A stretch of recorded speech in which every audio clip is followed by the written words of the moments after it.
తెలంగాణ రాష్ట్ర వ్యాప్తంగా మళ్లీ ఉష్ణోగ్రతలు ఒక్కసారిగా పెరిగిపోయాయి.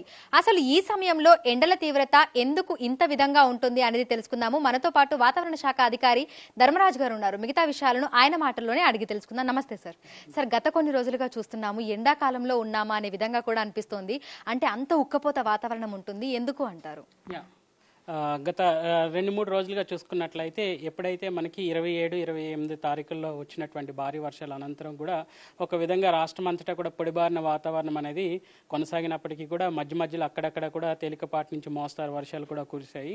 సో ఈ రోజు కూడా ఆదిలాబాద్లో కనుక చూసుకున్నట్లయితే 8 సెంటీమీటర్ల వరకు కూడా ఈ రోజు కూడా వర్షపాత గణాంకాలు అనేవి నమోదయ్యాయి. ఒక విధంగా చూసుకున్నట్లయితే ఇటు తేమతో కూడిన గాలి అంతా కూడా ఇటు పశ్చిమ రాష్ట్రాల వైపు కదలడం వల్ల, అట్లాగే చూసుకున్నట్లయితే ఒక అల్పపీడనాలు కానీ చూసుకున్నట్లయితే ఉపరితల చక్రవాకాలు కూడా ఇటు పశ్చిమ రాష్ట్రాల వైపు కదలడం వల్ల మనకి ఒక విధంగా పొడిబారిన వాతావరణంతో పాటు ఒక విధంగా ఒక డిగ్రీ వరకు కూడా ఈ యొక్క ఉష్ణ తీవ్రత కూడా పెరిగిందనే చెప్పొచ్చు. ఈ రోజు కనుక చూసుకున్నట్లయితే సుమారు ఖమ్మంలో 35 డిగ్రీల వరకు కూడా ఉష్ణ తీవ్రత కొనసాగుతుంది. అలాగే హైదరాబాద్లో కనుక చూసుకున్నట్లయితే 32.6 డిగ్రీల వరకు కూడా ఉష్ణ తీవ్రత అనేది కొనసాగుతుంది. దాదాపు తెలంగాణ రాష్ట్రంలో కనుక చూసుకున్నట్లయితే గరిష్ట కనిష్ట కనుక చూసుకున్నట్లయితే గరిష్ట ఉష్ణోగ్రతల దాదాపు అన్ని చోట్ల కూడా 1 డిగ్రీ వరకు కూడా పెరిగాయనే చెప్పొచ్చు. నైరుతి ఋతు పవనాల కాలంలో మనకి సుమారు కనుక చూసుకున్నట్లయితే సగటున మనకి 29 డిగ్రీల వరకు కూడా ఉష్ణ తీవ్రత నమోదవలసిన గణాంకాలు కనుక చూసుకున్నట్లయితే అన్ని చోట్ల కూడా ఆల్మోస్ట్ మనకు చూసుకున్నట్లయితే ఉష్ణ తీవ్రత అనేది పెరిగిందనే చెప్పొచ్చు.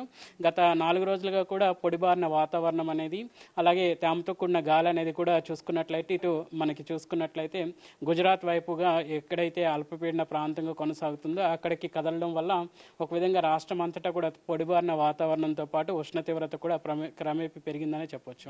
గత ఏడాదితో పోలిస్తే ఈసారి ఈ సమయంలో వాతావరణ పరిస్థితులు ఏ విధంగా ఉన్నాయి అంటారు? అంటే గత ఏడాది కూడా సెప్టెంబర్లో మనకు ఇదే విధమైనటువంటి గరిష్ట ఉష్ణోగ్రతలు నమోదయ్యాయా, లేదంటే ఈసారి ఏమైనా మార్పు చెందిందా? ఒక విధంగా చూసుకున్నట్లయితే జూన్లో మనకి ఆశించిన స్థాయిలో వర్షపాతం అనేది నమోదవ్వలేదు. గత సంవత్సరం కూడా అట్లాంటి కండిషన్స్ కొనసాగినప్పటికీ కూడా మనకి గత సంవత్సరంలానే ఈ సంవత్సరం కూడా ఈ యొక్క వర్షాకాలపు వర్షాలు అనేవి కూడా అదే స్థాయిలో కొనసాగినప్పటికీ కూడా జూన్లో ఆశాజనకంగా ఉన్నటువంటి వర్షపాతం మనకి జూలై వచ్చేసరికి కొంచెం ఏదైతే జూన్లో డెఫిసిట్ ఉందో అది కాస్త కవర్ చేసి 23% లోటు వర్షపాతం ఉన్నప్పటికీ కూడా జూలైకి వచ్చేసరికి మనకి లోటు వర్షపాతం అనేది 5% తగ్గింది.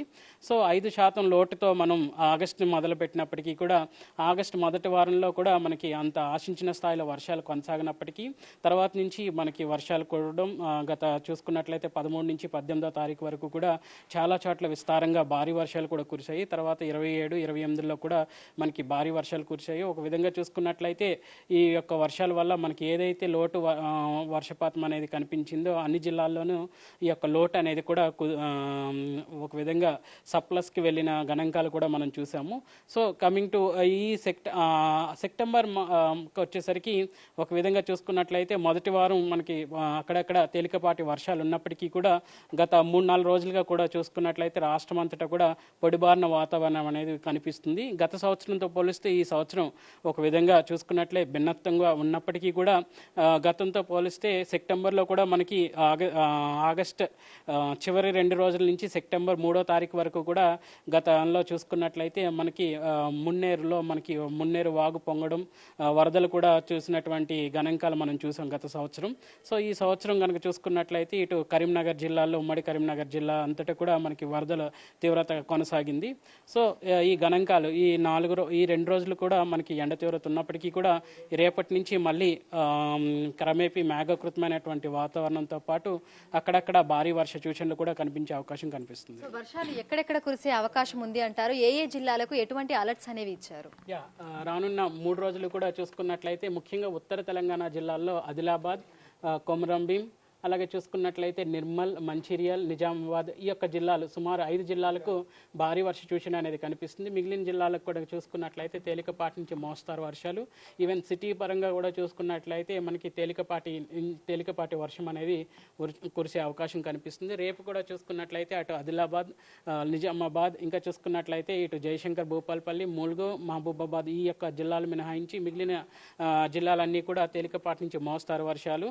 అలాగే 11వ తారీఖున కూడా చూసుకున్నట్లయితే ఇటు తూర్పు పశ్చిమ జిల్లాల్లో మనకి యొక్క భారీ వర్ష సూచన అనేది కనిపిస్తుంది. సో సాధారణంగా మనకి ఎండాకాలంలో 35 డిగ్రీల వరకు గరిష్ట ఉష్ణోగ్రతలు అనేవి నమోదవుతూ ఉంటాయి. కానీ ఈ సమయంలో వర్షాకాలంలో ఎండాకాలాన్ని తలపించే విధంగా గరిష్ట ఉష్ణోగ్రతలు నమోదవడానికి గల ప్రధాన కారణం ఏమనుకుంటున్నారు? ఎందుకంటే కాలాలన్నీ కూడా ముందే వచ్చేస్తున్నాయి. ప్రతి కాలంలో ఎండాకాలం అనేది కామన్ అయిపోయింది. ఎందుకు అంటారు?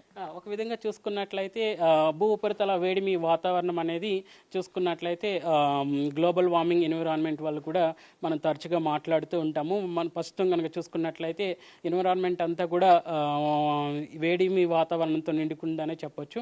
ముఖ్యంగా ఈ యొక్క విపరీతమైనటువంటి వేడిమి వాతావరణం అనేది ఎప్పుడైతే తేమతో కూడిన గాలి అనేది ఇటు ఉత్తర భారతదేశం వైపు కానీ ఇటు పశ్చిమ భారతదేశం వైపు కానీ వెళ్ళిపోయినప్పుడు ఒక విధంగా దక్షిణ భారతదేశం అంతా కూడా పొడిబారిన వాతావరణంతో నిండుకొని ఎప్పుడైతే నిండుకుంటుందో అప్పుడు మాత్రం పొడిబారిన గాలులు అనేవి రావడం వల్ల ఒక విధంగా ఎండ తీవ్రత కూడా పెరిగే అవకాశం అయితే కనిపిస్తుంది. సో ఈ ఎండల తీవ్రత వల్ల సాయంకాలం సమయంలో మనకు క్యుములోనింబస్ మేఘాలు అనేవి ఏర్పడి వర్షాలు కూడా కురుస్తూ ఉంటాయి. మరి ప్రస్తుతం ఉన్నటువంటి వర్షాలు వీటి కారణంగానే ఉన్నాయి అనుకోవచ్చా, లేదంటే సినాప్టిక్ ఫీచర్స్ వల్ల అనుకోవచ్చా? ప్రస్తుతం కనుక చూసుకున్నట్లయితే మనకి 11వ తారీఖు సుమారు 11వ తారీఖుకి ఒక అల్పపీడనం అనేది ప్రాంతం అనేది బంగాళాఖాతంలో ఏర్పడే అవకాశం అయితే కనిపిస్తుంది.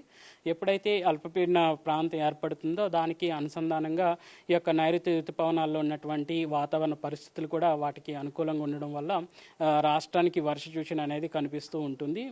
గత 4 రోజులుగా చూసుకున్నట్లయితే నైరుతి ఋతుపవనాల వర్ష సూచనలు కూడా ఇటు పశ్చిమ రాష్ట్రాల వైపు ఉత్తర రాష్ట్రాల వైపు అధికంగా కొనసాగడం వల్ల ఇటు చూసుకున్నట్లయితే మనకి హిమాలయ పర్వతాల దగ్గర కానీ ఇటు చూసుకున్నట్లయితే రాజస్థాన్ కూడా మనకి వర్షాలు అనేవి ఈ సంవత్సరం అధిక మొత్తంలో వచ్చాయి. ఇంకా గుజరాత్ ఏరియాలో కూడా గత 4 రోజులుగా కూడా భారీ వర్షాలతో గుజరాత్ కూడా ఒక విధంగా రాష్ట్రం కూడా కనిపించింది. సో తెలంగాణ రాష్ట్రంలో ఇంకా ఎంతవరకు మనకు వర్షాలు కురుస్తాయని చెప్పుకోవచ్చు? నైరుతి ఋతుపవనాల తిరోగమనం అనేది ఎప్పుడు మొదలవుతుంది? సర్వసాధారణంగా నైరుతి ఋతుపవనాల తిరోగమనం అనేది చూసుకున్నట్లయితే అక్టోబర్ మొదటి వారం కానీ రెండవ వారంలో మనకి నైరుతి ఋతుపవనాల తిరోగమనం అనేది జరుగుతూ ఉంటుంది. సో మనకు ఉన్నటువంటి లాంగ్ రేంజ్ ప్రిడిక్షన్ ఈ సంవత్సరం కూడా లాంగ్ రేంజ్ ప్రిడిక్షన్ ప్రకారం సెప్టెంబర్లో కూడా సాధారణ స్థాయిలో వర్షం కొనసాగినప్పటికీ కూడా ముఖ్యంగా మధ్య తెలంగాణ మినహాయించి మధ్యస్థ తెలంగాణ రాష్ట్ర జిల్లాలు మినహాయించి ఉత్తర అలాగే దక్షిణ తెలంగాణ రాష్ట్రంలో భారీ వర్షాలు అనేవి నమోదవుతాయి. సో సెప్టెంబర్ సగటు కంటే కూడా అధికంగానే వర్షాలు వచ్చే అవకాశం కూడా మనకి లాంగ్ రేంజ్ ప్రిడిక్షన్ ప్రకారం చూపిస్తుంది. సో ఈ రోజు రేపు ఎల్లుండి తెలంగాణ రాష్ట్ర వ్యాప్తంగా తేలికపాటి నుంచి మోస్తారు వర్షాలు, అక్కడక్కడ భారీ వర్షాలు కూడా ఉన్నాయి. ఈ వర్షాలు ఏ సమయంలో కురిసే అవకాశం ఉంది అంటారు? అలాగే ఉరుములు మెరుపులు ఈదురుగాలులతో కూడుకొని ఉంటాయా? ముఖ్యంగా చూసుకున్నట్లయితే ఇటు నమోదైనటువంటి చూసుకున్నట్లయితే అంచనా ప్రకారం ఉత్తర తెలంగాణ జిల్లాల్లో మనకి అధిక భారీ వర్షాలు నమోదయ్యే అవకాశం అయితే కనిపిస్తుంది. ఎప్పుడైతే పగటిపూట ఉదయం కనుక చూసుకున్నట్లయితే మనకి వేడిమి వాతావరణం ఉన్నప్పటికీ కూడా సాయంత్రం అయ్యేసరికి ఇటు మేఘాలు ఆకాశం అంతా మేఘకృతమై ఇటు ఈదుడుగాలుల ప్రభావంతో పాటు గంటకి 30 నుంచి 40 కిలోమీటర్ల మేర గాలి తీవ్రతతో కొనసాగి ఉరుములు మెరుపులతో కూడిన వాతావరణం అనేది కనిపించే అవకాశం కనిపిస్తుంది. సో ప్రస్తుతం చూసుకుంటే ఇటు హైదరాబాద్తో పాటు తెలంగాణ రాష్ట్ర వ్యాప్తంగా కూడా ఒక్కసారిగా వేడిమి వాతావరణం అనేది పెరిగిపోయింది. గత 4 రోజులుగా కూడా గరిష్ట ఉష్ణోగ్రతలు అంతకంతకు పెరుగుతూనే ఉన్నాయి. ఎండాకాలంలో ఏ విధంగా అయితే మనకు 30 నుంచి 35 డిగ్రీల మధ్యలో గరిష్ట ఉష్ణోగ్రతలు నమోదవుతాయో ప్రస్తుతం కూడా అదే విధంగా మనకు ఎండల తీవ్రత అనేది కూడా ఉంది. అయితే రేపు ఎల్లుండి ఈ రోజు రేపు ఎల్లుండి తెలంగాణ రాష్ట్ర వ్యాప్తంగా తేలికపాటి నుంచి మోస్తరు వర్షాలు కురిసే అవకాశం ఉన్నట్లుగా, కొన్ని జిల్లాలలో భారీ వర్షాలు కురిసే అవకాశం ఉన్నట్లుగా కూడా వాతావరణ శాఖ అధికారులు అయితే తెలుపుతున్నారు. వీడియో జర్నలిస్ట్ కృష్ణతో అంజుమ, బిగ్ టీవీ, హైదరాబాద్.